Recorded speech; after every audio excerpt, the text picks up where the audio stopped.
El siguiente programa es clasificación C, para mayores de 15 años. Dirección de Espectáculos Públicos, Radio y Televisión. Ministerio de Gobernación.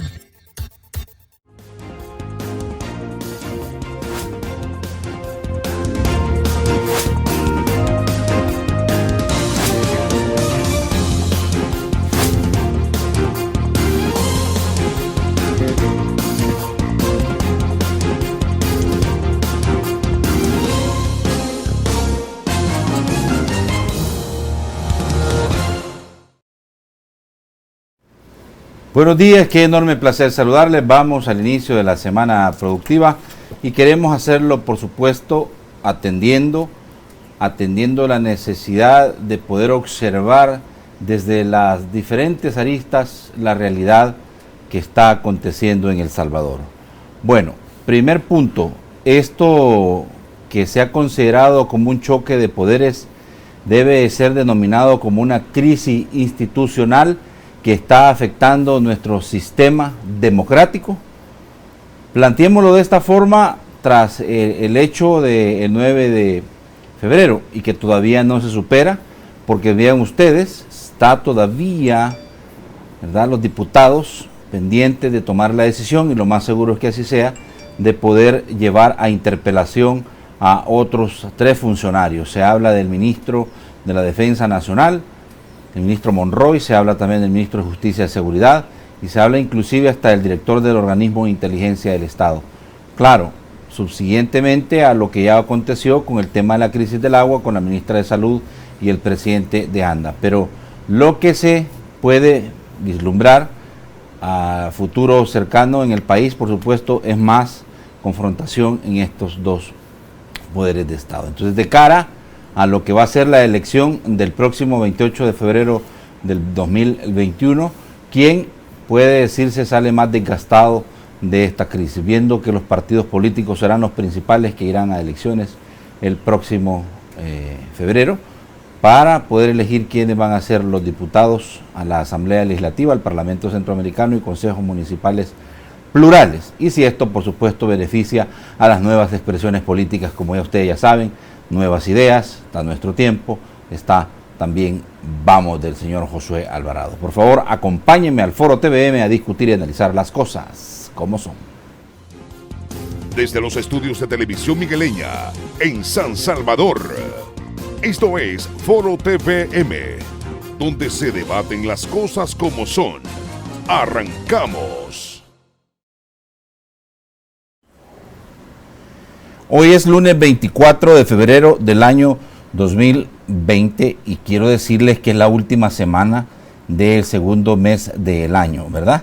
Rápido. Es más, este mes pues se siente más corto porque llegamos apenas a 28 días y hoy es año bisiesto 29, ¿verdad? Pero no lo tome en cuenta nadie, es que el 28 le toca pago ya a la gente y bueno, rapidito van a sentir que le llega su quincena nuevamente. Así que hay que cuidar el pistillo porque siempre en estos días se alborotan los amigos de lo ajeno. Por otro lado, decirles que estamos muy interesados en que usted active las diferentes maneras de poder interactuar con nosotros. Ya estamos con la transmisión en Facebook Live, en la página Noticieros TVM y Televisión Migueleña. Y por supuesto, ¿verdad?, el segmento de opinión ciudadana infaltable al 22632608. Siga las cuentas del programa en Twitter, @noticierostvm de la televisora y @forotvm, así a secas es la de este programa como tal. Bueno, esta mañana doy la más cordial de las bienvenidas, me da mucho gusto recibirlo, tenía días de no verlo desde el año pasado, ¿verdad? Así es. Desde el año pasado.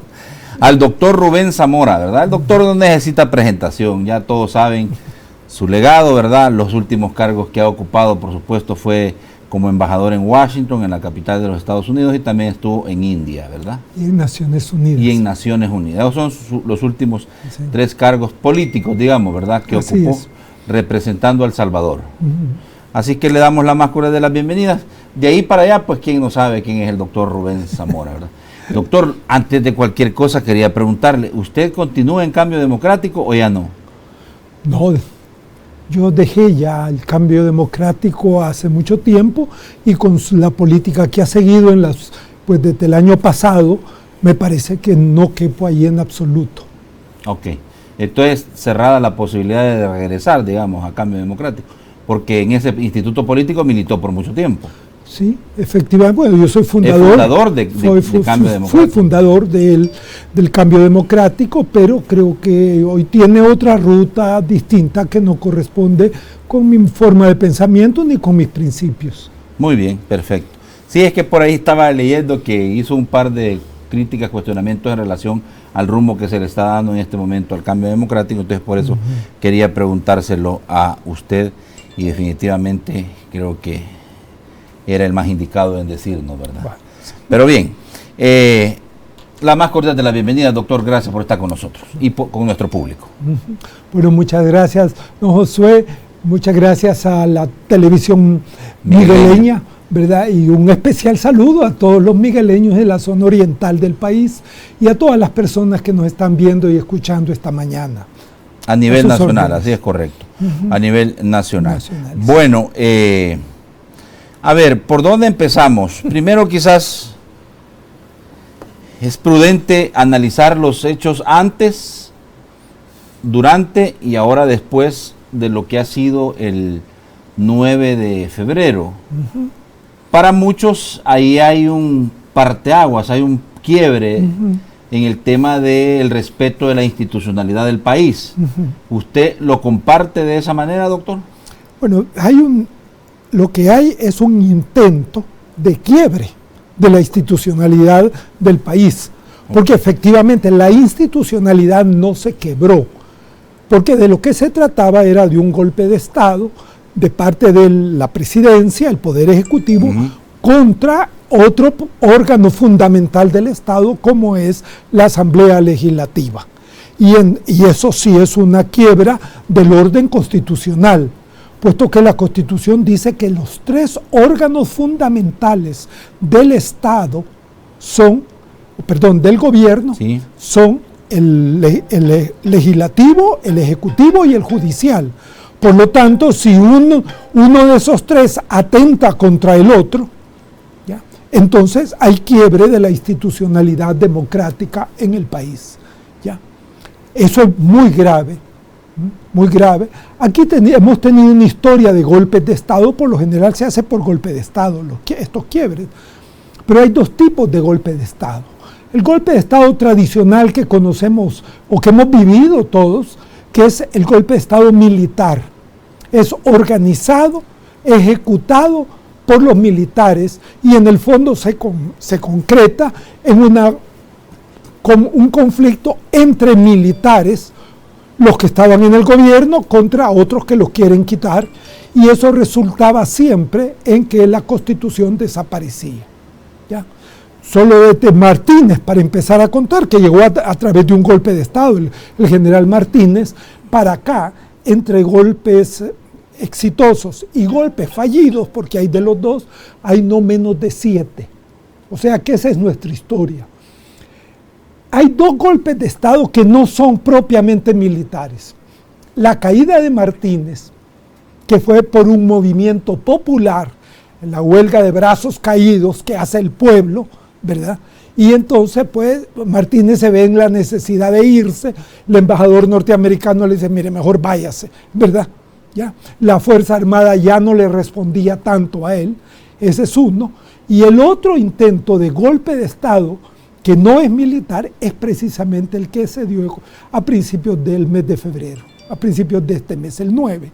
Pero el primero fue exitoso, se derrocó la dictadura de Martínez. Este segundo no fue, gracias a Dios, creo yo, no fue exitoso y al contrario hubo un retroceso de parte del Poder Ejecutivo que se expresó, por ejemplo, en los dos últimos discursos sobre esto el día 9.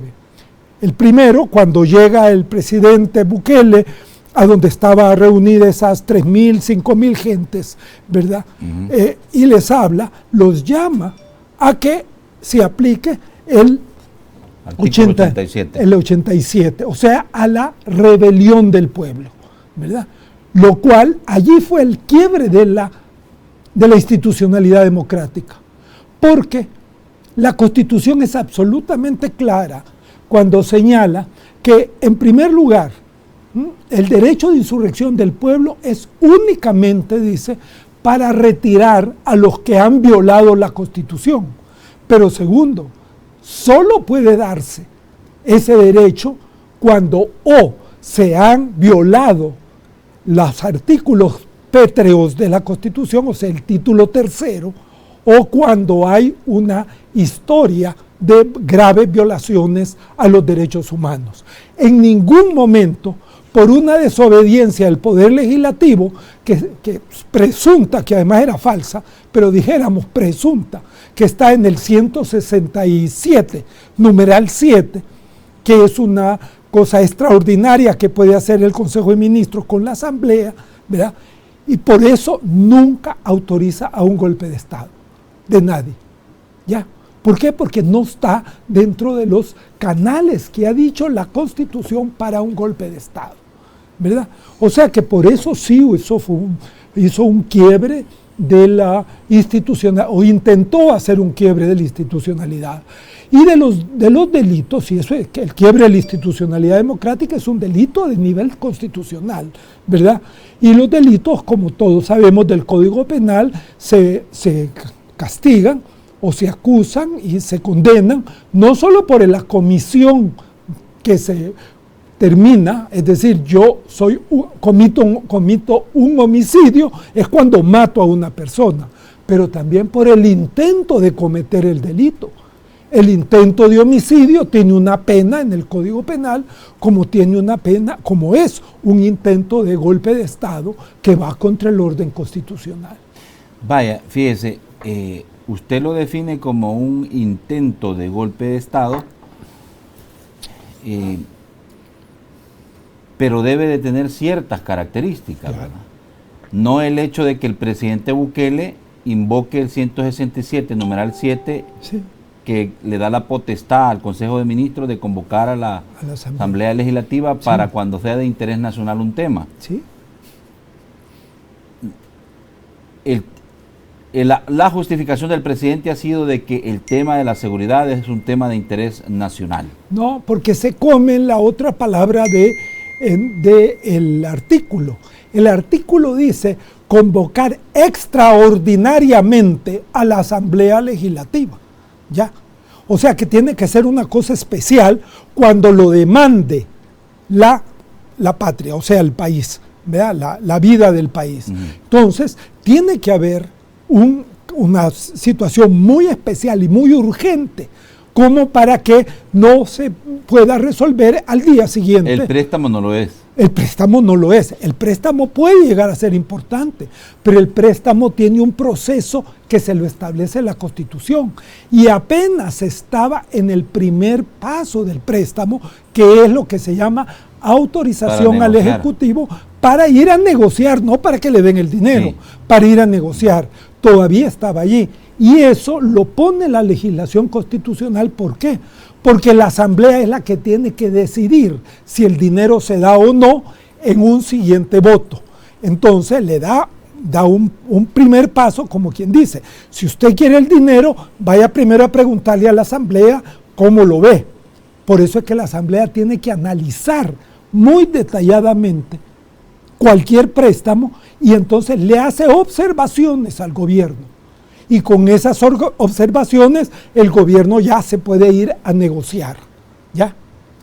Entonces tiene sentido de ir en el tiempo, y todos los préstamos duran hasta 2 años o 1 año para poder hacerse realidad, sobre todo cuando ya son un poco grandecitos, ¿verdad? De más de 100 millones de dólares. Entonces, ¿cómo es el caso de este? ¿Cómo este es el caso? Entonces no hay caso. Además, miren, le voy a decir porque esto no se ha dicho mucho. Este numeral, el 7º, de las facultades del Consejo de Ministros, antes estaban en otro organismo, ¿ya? Pero en fin, eso no importa. Pero está en todas las constituciones del país, desde la primera de 1943, que fue nuestra primera constitución del Salvador. ¿Por qué? Porque antes el legislativo no era permanente, sino que tenía periodos de hablar, de discutir y de votar. Y por ejemplo, antes eran de semanas. Entonces, ¿qué pasaba? Que los diputados llegaban al su periodo, estaban en San Salvador, alquilaban cuartos. Aquí esa era su tradición, ¿verdad? Atendían la asamblea, dijéramos, por 2 o 3 semanas, y luego se iban a su departamento, a su país. Pero estamos hablando de principios del siglo XIX. No había teléfono, no había telégrafo, no había todo lo que tenemos ahora, no había vehículos. Se andaba en diligencia o a caballo. Entonces, ¿qué significaba? En una emergencia, mandar a convocar a los diputados significaba 2 o 3 días para San Miguel, por ejemplo, no me diga para La Unión o para Morazán, ¿verdad? A los diputados de esos departamentos que estaban en sus departamentos, allí vivían.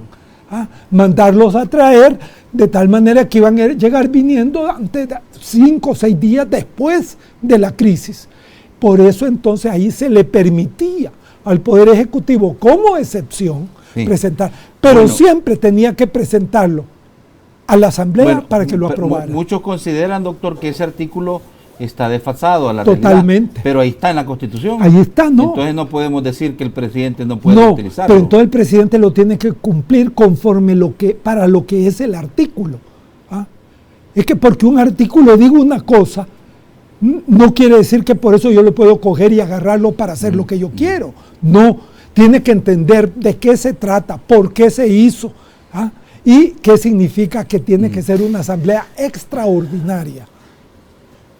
Vaya, si el préstamo hubiese sido ya negociado con el organismo multilateral financiero internacional, ¿sí?, y hubiese estado ya en manos de la Asamblea ratificarlo, ¿cambia, cree usted, el escenario para el tema de la importancia para convocar por medio del Consejo de Ministros a una Asamblea extraordinaria? No, ahí hay un problema que hay que dejarlo claro. El Poder Ejecutivo es una persona, y él es el que manda, el presidente. Los ministros se los puede poner y quitar, o sea, lo que es propiamente el Consejo de Ministros es algo que depende de la voluntad del gobernante aquí y en todas las democracias. Eso no es ningún problema. La Asamblea tiene una naturaleza distinta que, como dice la Constitución, es un cuerpo deliberante. O sea que sus resoluciones no son porque haya una persona que diga hágase de esta manera, sino porque hay un consenso de un conjunto de personas, los diputados, que se ponen de acuerdo.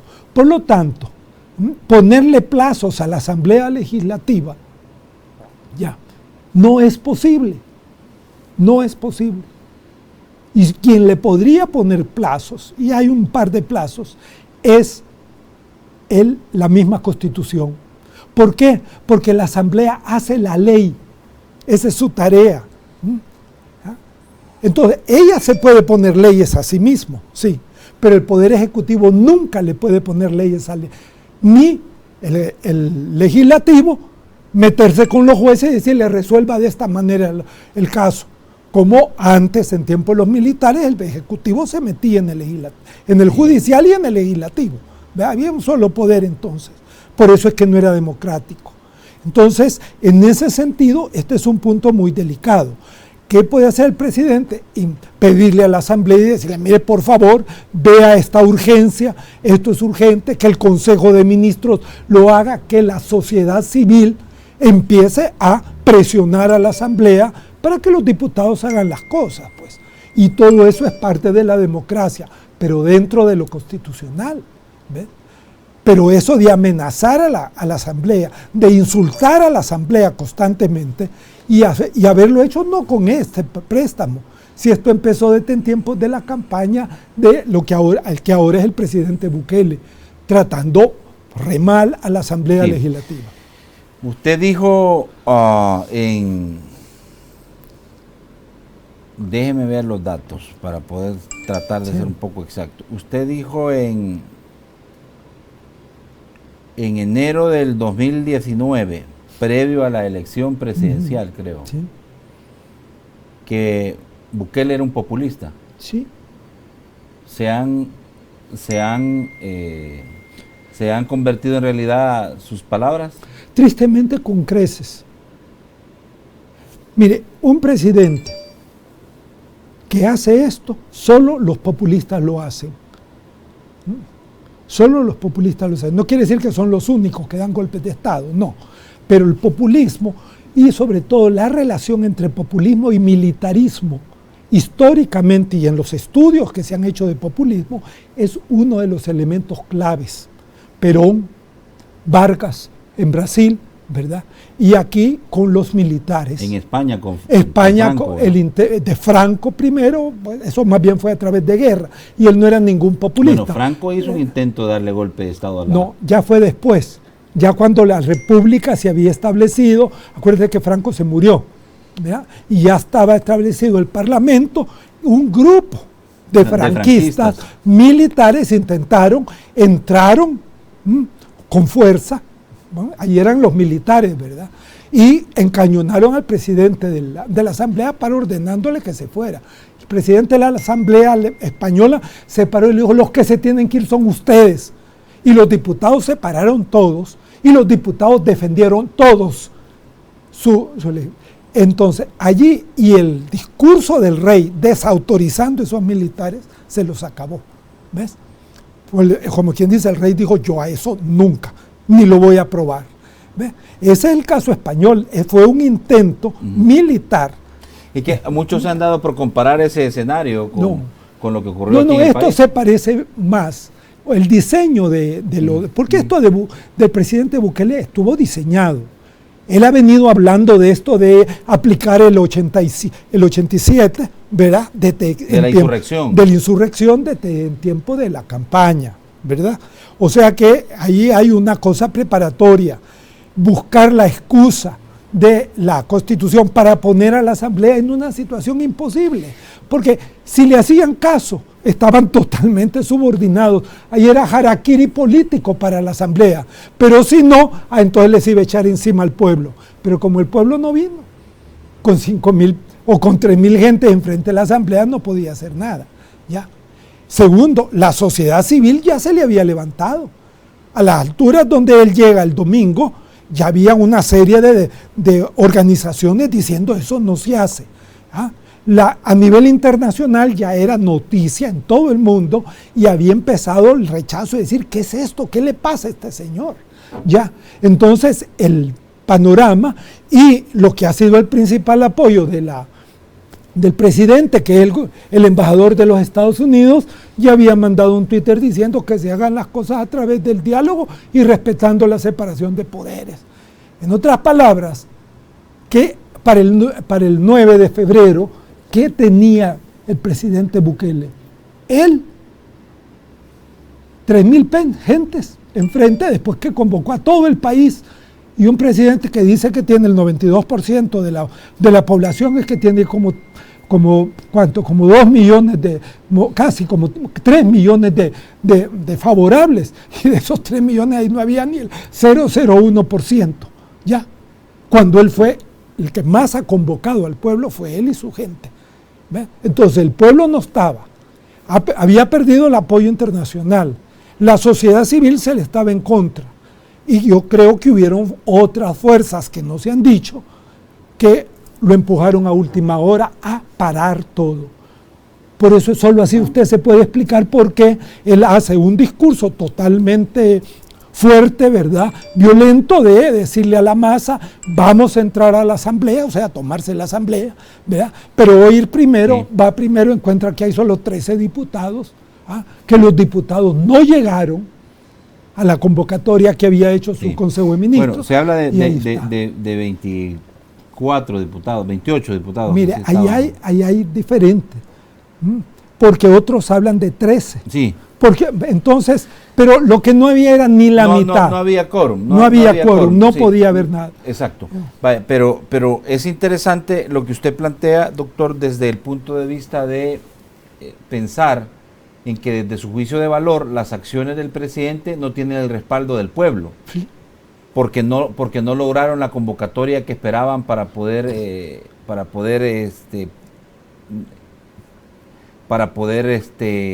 presionar Sí, claro. o acorralar a los diputados. No, tomarse el Congreso. Y tomarse el Congreso. Entonces, pero sí ha habido un montón de expresiones en redes sociales de gente que ha respaldado, bueno, de los que han respaldado lo que el presidente ha hecho y de los que también han rechazado lo que el presidente ha hecho. Es decir, pareciera ser que en este sentido la sociedad está ahora más que nunca bien dividida, ¿verdad? Claro. No, esa es una de las consecuencias de esto, que las acciones del presidente levantan todavía más la polarización que ya hay en el país. Él ha manejado la polarización política como uno de sus principales instrumentos desde la campaña y le dio resultado. El problema es que el presidente, creo yo, que confunde quienes votaron por él con los miles que votaron no necesariamente por él, sino por castigar a los partidos políticos. Porque a la base de todo esto, lo que está es la crisis del sistema de partidos políticos y de la Asamblea Legislativa. ¿Ah?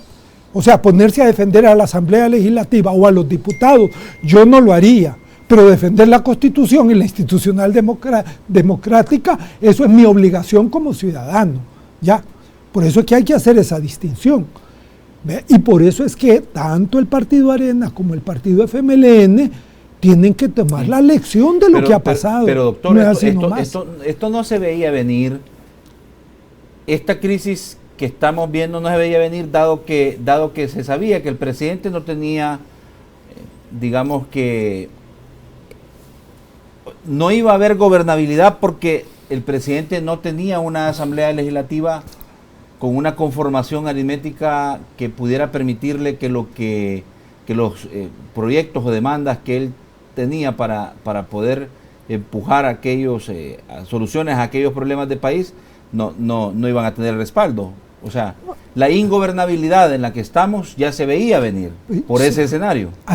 Pero se veía venir como posibilidad. Hoy la estamos viendo como realidad después del intento de golpe de Estado, ¿verdad? Pero era una posibilidad.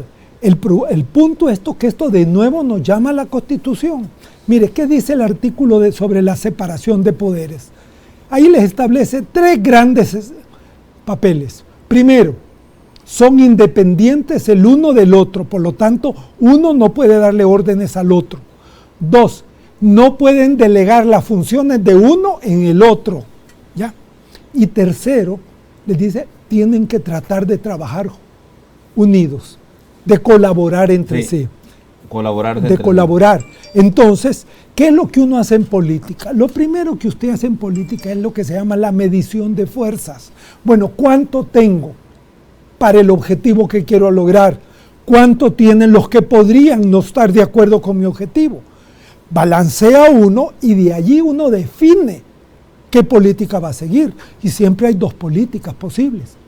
O confrontamos o tratamos de buscar entendimiento. Desgraciadamente el presidente Bukele buscó la primera, la confrontación o la total sumisión de la Asamblea Legislativa, ya, que es lo mismo pues, ya. Y como no lo pudo lograr, ahí es donde que la polarización se ha presentado más. Yo creo que esas son las lecciones que todos los ciudadanos y el gobierno también tienen que aprender. Su intento fallido de romper con la institucionalidad constitucional democrática lo tiene que empujar a cambiar, y se lo están diciendo todos, hasta el embajador norteamericano, ¿verdad? Se lo está repitiendo. Aquí es el diálogo, dialogue, por favor, busque entendimiento. Naciones Unidas se lo está diciendo, hasta la OEA, después del triste papel que hizo su secretario general Almagro cuando empezó todo esto, ¿verdad? Pero bueno, dejemos eso aparte, pero la OEA ya como organismo ha pedido eso, que se busque la otra alternativa, que es la búsqueda de entendimiento. ¿Que eso qué significa? Sentémonos. ¿Hasta dónde puedes llegar tú? ¿Hasta dónde puedo llegar yo? ¿Qué podemos hacer entonces juntos? ¿Cómo se hizo para la guerra? Si así fue como se terminó la guerra, que era una cosa mucho más grave, ¿verdad? Vaya, al entendimiento de los conceptos que está vertiendo el doctor Zamora, es claro entender que hay un retroceso en la democracia, ¿verdad? Fíjese, Josué, hay y no hay. Es que lo voy a dejar planteado de esta manera. Desde su juicio de valor, ¿hay o no hay entonces un retroceso en la democracia? Porque quiero irme a la pausa, profundizar en estos temas que tienen que ver con una cosa muy particular. Es que muchos dicen, los partidos políticos están desgastados, están golpeados, desacreditados ante la ciudadanía. Y el presidente de la República está aprovechando ese desgaste, ese antipopularismo de los partidos políticos para poder llevar agua a su molino de cara a la elección que se viene el próximo año, que es crucial, en donde pudiese tener una primera representación legislativa de Nuevas Ideas, que es el partido del presidente Nayib Bukele.